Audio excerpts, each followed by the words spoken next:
Hi everyone and welcome. This is Eagle News. I am EJ Gonzalez in Washington. It's Saturday, November 4, 2023, here in the nation's capital. The week's recap begins with the Philippine Consulate General in New York closing out Filipino-American History Month with two author readings excerpts from their book. Joanne Soriano has that story. October is known as Filipino-American History Month to commemorate the first documented arrival of Filipinos to the continental United States over 430 years ago at Morro Bay in California.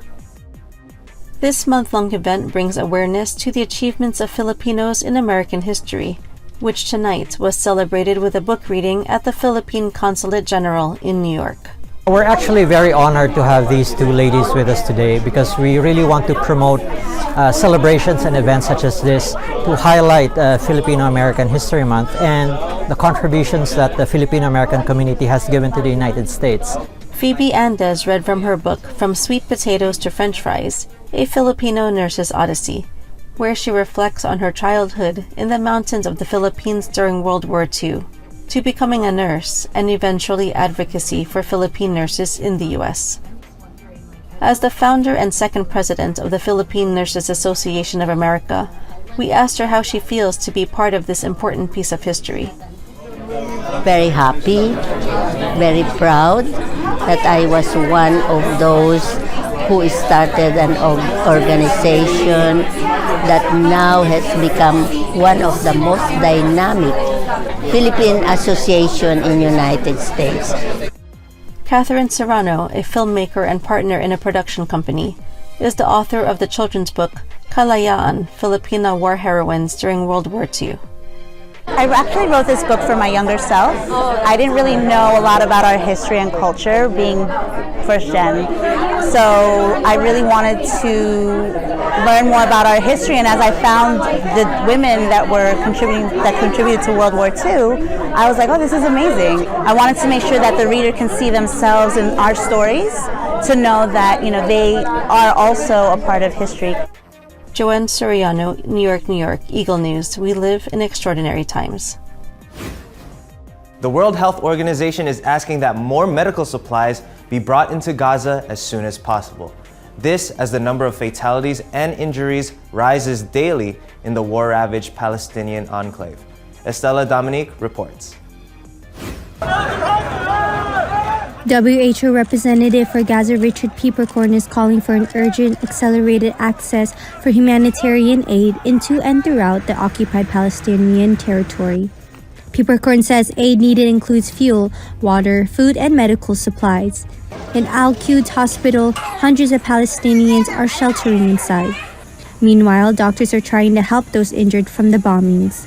Peppercorn says the aid coming in is only a fraction of what the Strip needs to attend to its patients. We immediately established a warehouse, and the team is working against all odds and risks to their security to deliver life-saving medical supplies to the hospital. The WHO supplies that came into via Rafah have been immediately distributed to 7 hospitals all over Gaza. Fortunately, these essentially needed supplies are merely a drop in the ocean of needs. Palestinian deaths from Israel's bombing have now reportedly surpassed 8,000. Estela Dominique, Eagle News. We live in extraordinary times. In recent months, the U.S. has experienced a wave of union activism with workers from various industries flexing their collective muscle.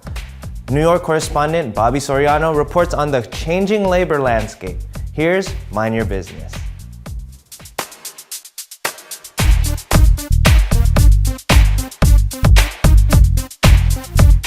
In the United States, there is a significant surge in union activism, with various sectors, from automobile manufacturers, the tech space, and even Hollywood, all experiencing unrest. This wave of union activity is a result of the tight employment market, providing workers with a rare opportunity to negotiate for better work conditions. The current labor dynamics are considered the most advantageous for unions since the 1930s, marking a departure from a period where employers held the upper hand. Wages have been stagnant for years, but the pandemic and low unemployment have bolstered worker leverage, leading to increased organizing campaigns across various companies. While some workers, like those from Starbucks and Amazon, have voted in favor of representation, it has been challenging to secure contracts with their employers. Nevertheless, the collective action by workers in different sectors has often prompted concessions from employers, resulting in potential benefits like higher wages, improved working conditions, job security, and other favorable terms. The recent rise in consumer prices due to inflation has further catalyzed worker demands for higher pay, with a 3.7% increase year-over-year in consumer prices reported in September. The Federal Reserve continues to combat inflation, having raised interest rates 11 times since March of 2022, as it tries to bring inflation down to its 2% target. August saw the United States losing 4.1 million days' worth of work due to strikes, the highest level in 23 years.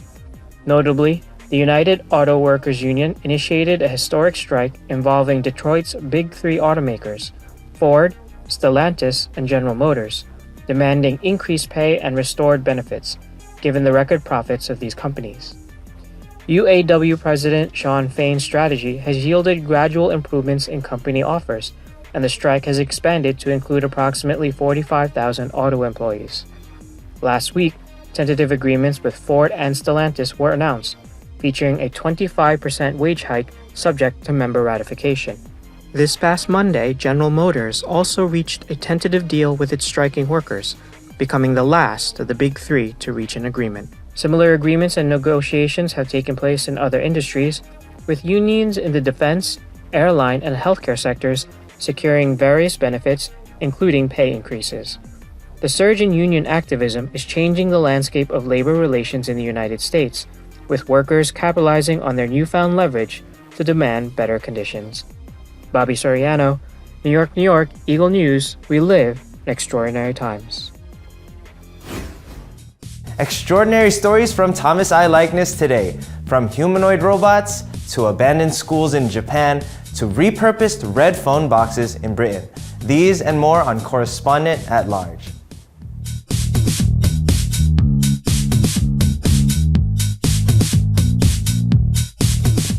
And now news and commentary from around the globe. Artificial intelligence, AI. Will it turn on us? A warning from Elon Musk about humanoid robots.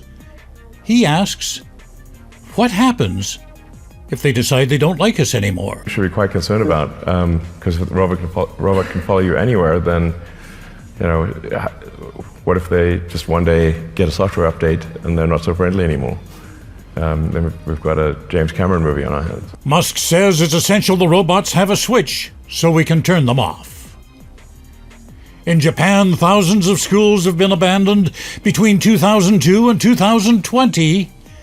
Nearly 8,600 schools have been shuttered.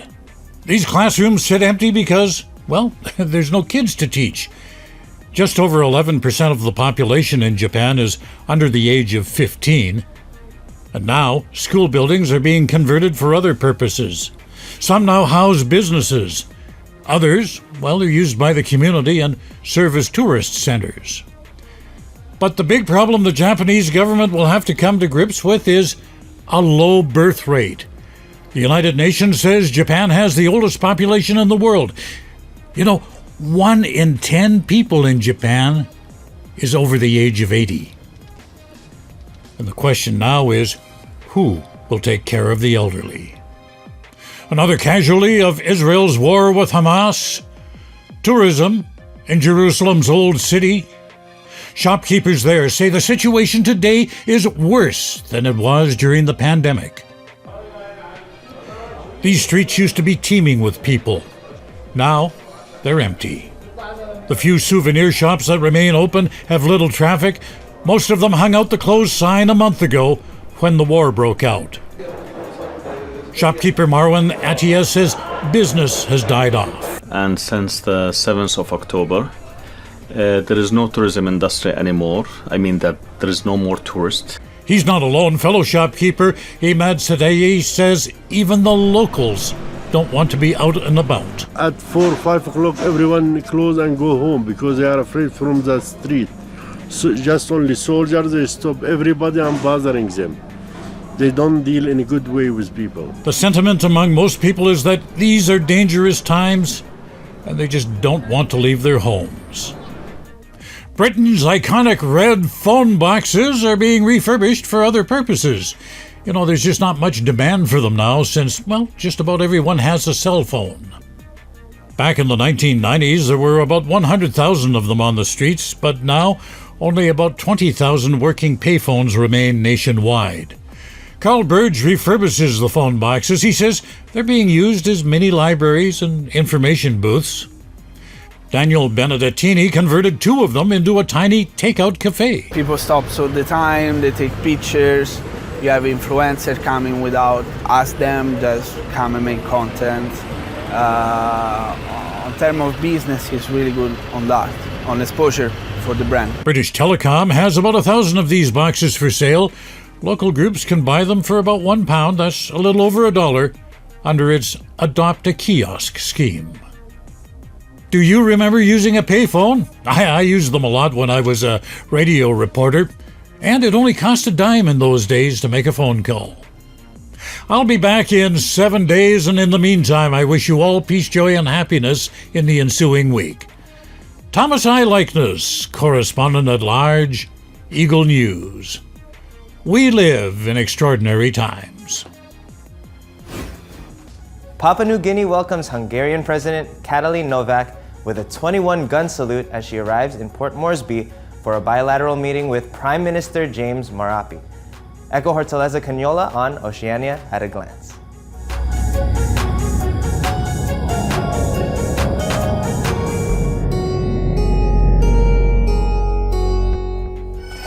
Prime Minister James Marape and President Katalin Novak of Hungary meet at Nature Park in the capital city. Novak offers 50 educational scholarships to Papua New Guinea students at various tertiary institutes in Hungary.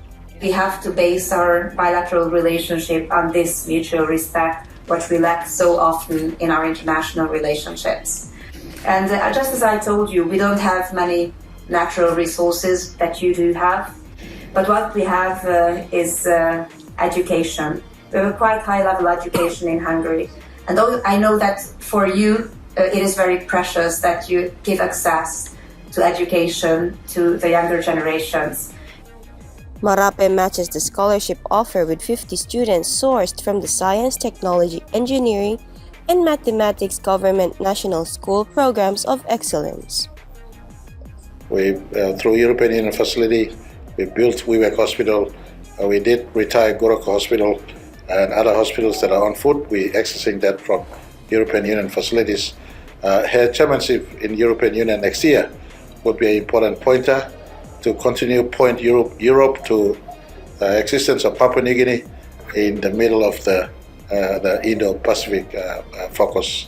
Marape gives Novak a tour of the park where the Hungarian president cuddles a rescued baby wallaby.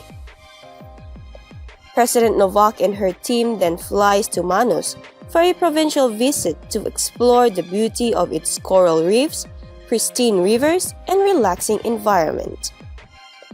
Novak says she will advocate further Papua New Guinea when she assumes chairmanship of the European Union in 2024. From Port Moresby, Papua New Guinea, Echo Hortaleza Quinola, Eagle News, we live in extraordinary times. Now, still in Papua New Guinea, hundreds join Pinktober Run 2023 in support of breast cancer awareness in the country. Echo joins us again. In collaboration with the French Embassy and Port Moresby General Hospital, the Active City Development Program hosts Pinktober Run 2023. The run aims to raise breast cancer awareness and support cancer treatment within the community. We decided to sponsor this event to raise awareness on breast cancer, on how we can treat it and first detect it, and also we're here to fundraise money to participate to buy some medicine for 50 women at the Pamjam Hospital. Hundreds of runners from different nationalities and from various agencies and companies doll up in pink outfits. We had a good time, we are very happy, and And we will meet next year for this same event and before for the Olympics in Paris. Thank you. It's a good big turnout. It's bigger than last year, so it's getting bigger all the time. So that means the awareness is spreading out, and it's good for our city and good for the country, because now cancer, among other lifestyle diseases, is taking big space in the health risk. An estimated 100,000 kina, that's $26,600, has been raised benefiting breast cancer patients in Papua New Guinea's largest general hospital. You just can't miss it. It's a noble cause. You sweat for it.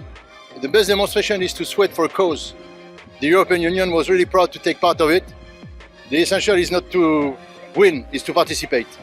My friends and I decided to do it again. We're all about being healthy, and we work out together, so this was just another opportunity for us to wake up earlier than usual and come out here and do a 7K run for a good cause. Also out here representing the Team PNG, getting ready for the Pacific Games, so go Team PNG. Aside from the fun run, there's an early morning exercise and a raffle with prizes including domestic flight tickets and other gifts.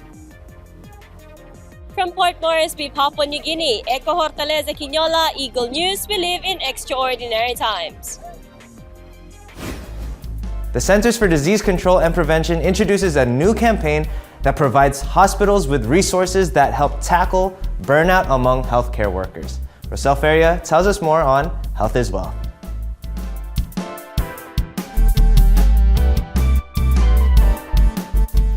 Healthcare workers experience burnout due to various reasons. CDC's National Institute for Occupational Safety and Health, or NIOSH, says burnout may be caused by long work hours, risk for hazardous exposures, stressful work, and high administrative burdens.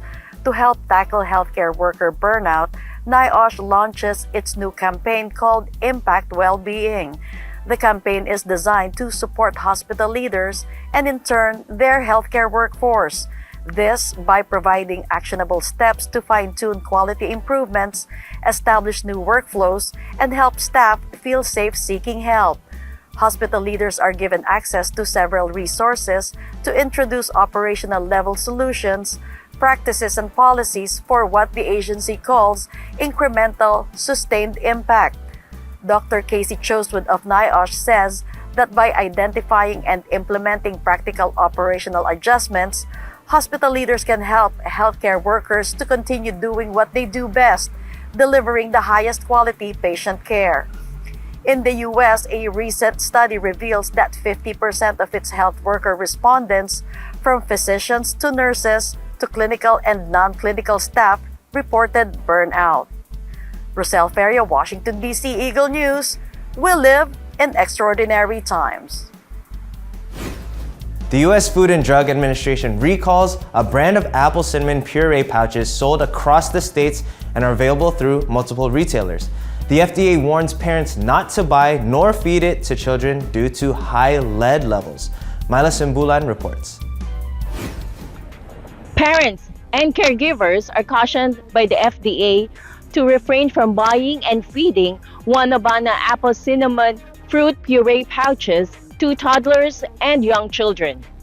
FDA officials say the product may contain elevated lead levels. The recall includes all lot codes and expiration dates. The FDA has secured a voluntary recall from the manufacturer.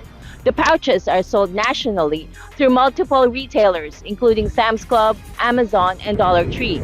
Parents and caregivers of children who may have consumed Wanabana apple cinnamon fruit puree pouches should contact their child's healthcare provider about getting a blood lead test. The Centers for Disease Control and Prevention advises families to have their children tested for lead exposure. Early identification of elevated lead levels can prevent the most serious effects. Myla Simbulan, Swarthmore, Pennsylvania, Eagle News. We live in extraordinary times. On Color My World, what started with two teenage brothers with one shared passion for sneakers is now 10 years of growth and expansion. Join me in this segment while we explore this year's DC Got Soul.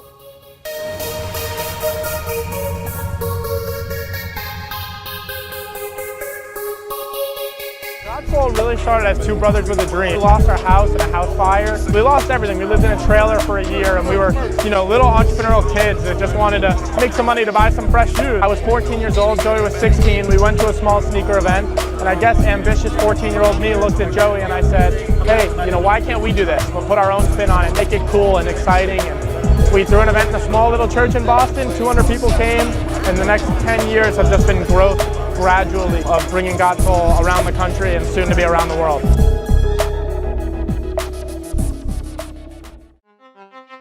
In the age of social media, content creation has enabled people to turn their hobbies into careers, opening the door to opportunities for hopeful entrepreneurs to turn that passion into profit. But even before social media, sneaker culture created a platform for many to do just that. We're here today at DC Got Soul. It is a buy-sell trade sneaker convention.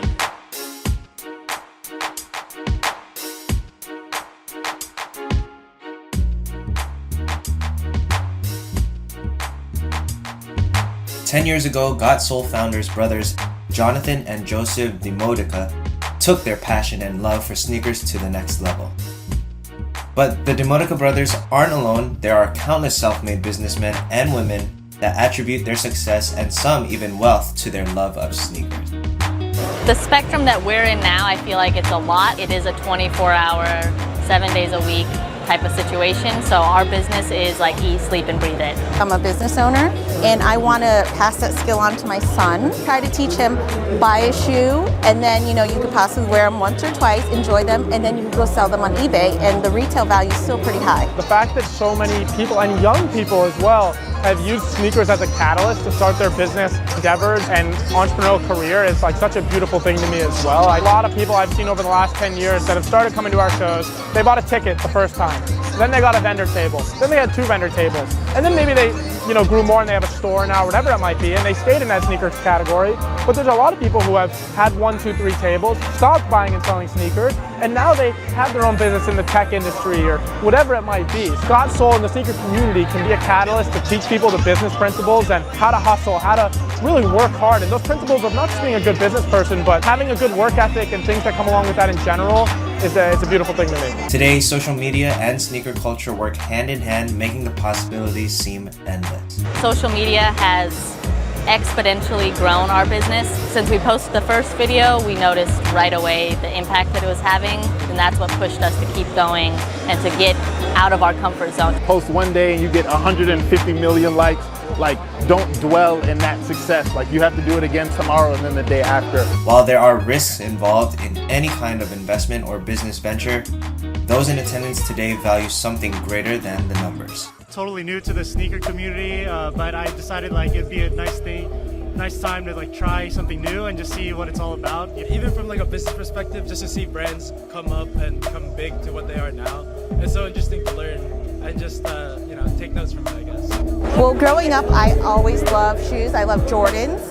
And then I had Trayson, and he's 13, and he's a sneakerhead now. And we're trying to get Andy to love shoes as well. So much nostalgia, and I think that's a great reason why it pushes into the whole family line. Kids, parents, moms, dads, everybody just kind of goes for it because it's a timepiece type of thing for them. We just come here as a family, as a hobby. We collect shoes, and actually Trayson sells shoes on eBay too. Watching everyone grow and develop as business people, as individuals over the years has been exciting. Something that we've created could bring any family together at an event. It makes my heart warm knowing that that tradition is being carried on. Got Soul! EJ Gonzalez, Got Soul, Washington, D.C., Eagle News. We live in extraordinary times. Today, let's join our London Bureau's Sarah Alcantara as she explores several must-see places in the North African country, Morocco. Here's Adventure Awaits.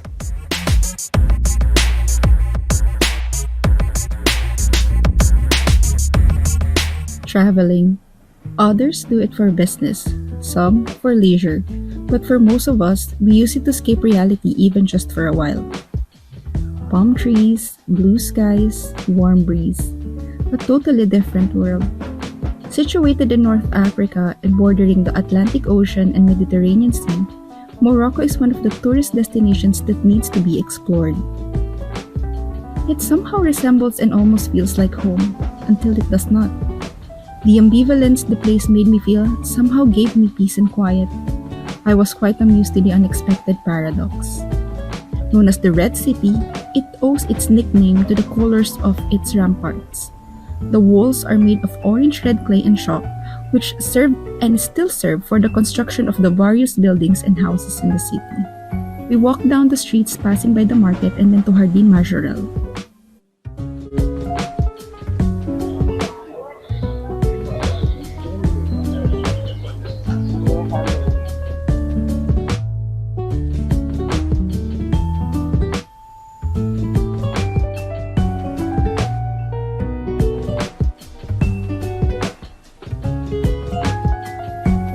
Majorel Garden is 1-hectare botanical garden and artist landscape garden in Marrakech, Morocco. It was created by the French Orientalist artist Jacques Majorel over almost 40 years starting in 1923 and features a cubist villa designed by the French architect Paul Sinoa in the 1930s. Since I am not adventurous with food, I told myself to be open with the Moroccan cuisine. Charge it to experience, as they said. I tried their famous chicken tagine. Chicken tagine is a traditional Moroccan dish braised with spices, garlic, onion, olives, and preserved lemons. The word tagine refers to the shallow clay vessel with a cone-shaped lid in which the dish is traditionally cooked slowly until the perfect tenderness is achieved. I was able to enjoy it. Our next stop after Jardin Majorel was the Agafé Desert Dinner. On our way to Agafé, we dropped by a local shop and learned and tried their products. The Moroccan peanut butter and honey paired with batbout or the Moroccan pita bread, the combination is just perfect. With just the right amount of sweetness and distinctive peanutty taste that melts in your mouth. Personally, the Moroccan tea completes the whole experience of Moroccan cuisine. It's fine and smooth, but when mixed with eucalyptus, it's a totally different story. So we're doing a tour of the desert, so we're gonna ride the camel later, and we're gonna have dinner here as well. So we're gonna see the setting sun. Soaking up until the last ray of the setting Moroccan sun engulfs the whole desert while watching the sky change its palette from blue to yellow, pink and orange, and a touch of purple. Beautiful palm trees lining its paths with the Atlantic Ocean over the horizon and large business buildings in every corner, Casablanca is the economic lung of Morocco, a bustling metropolis. Morocco was a totally different world, an experience that is one for the books. In my moments of solitude, I contemplated and felt grateful as I was able to experience this kind of life despite the trying times. I am Sara Alcantara, London Bureau here in Casablanca, Morocco. Stay alert for we live in extraordinary times.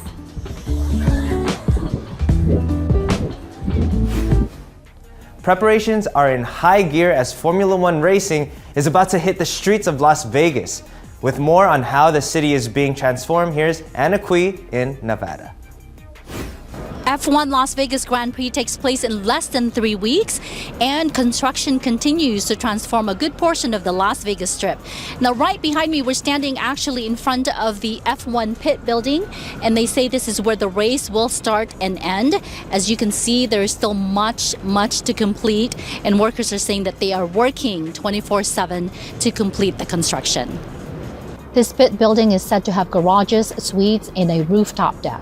It also includes a grand entrance with escalators and a large video screen. It's the only permanent structure of all that is being built for the Grand Prix. Skyboxes and grandstands temporarily stand at various parts of the racetrack, including the lakefront sidewalk in front of the Bellagio Hotel, otherwise known for its iconic water fountain attraction. People can't miss the lighting trusses that run along the 3.8-mile track, as well as the concrete barriers that now line the streets. We caught up with a couple of Las Vegas residents reacting to the ongoing event preparation. Well, it's affected traffic because I go along the street a lot for work. A lot of traffic, but I'm sure it's for a good cause. You know, I'm very excited for everything that's going to happen. Like taking Uber and Lyft here, in the city, and I guess it's kind of hard because it takes a lot of time, especially from the airport, like usually the 45 minutes, so unfortunately that's what we have to deal with. Local residents and visitors say they've never seen so much road work happening on the Las Vegas Strip, including temporary bridge installations for access to commuters, especially during the week of the race. Despite the disruption to their daily commute, even local residents understand the economic impact F1 will bring to the city. Experts say it will help bring in international travel, which is one portion of the local economy that still has not returned to its pre-pandemic numbers. It's good for the city, a lot of jobs and commercial tourists coming, and we'll see. We're excited for this amazing race happening in Las Vegas. Yeah, I have friends from Korea that are excited to come over here to see F1. The Las Vegas Grand Prix is another high-profile sport event for Southern Nevada ahead of the Super Bowl. F1 is expected to make an economic impact, bringing in around $1.2 billion into the local economy just in the first year alone. Anna Cui, Las Vegas, Nevada, Eagle News. We live in extraordinary times. And as always, before we let you go, here's our photo of the week. This is Boyd's Grist Mill, a 2-century-old windmill found in Paradise Park in Middletown, Rhode Island. The park is open year-round. Now, thank you for joining us again. If there are stories or topics you want us to share with you, just comment below. Join us on YouTube, Facebook, and X at Eagle News Live. I am EJ Gonzalez. We live in extraordinary times. Stay happy and healthy, everyone.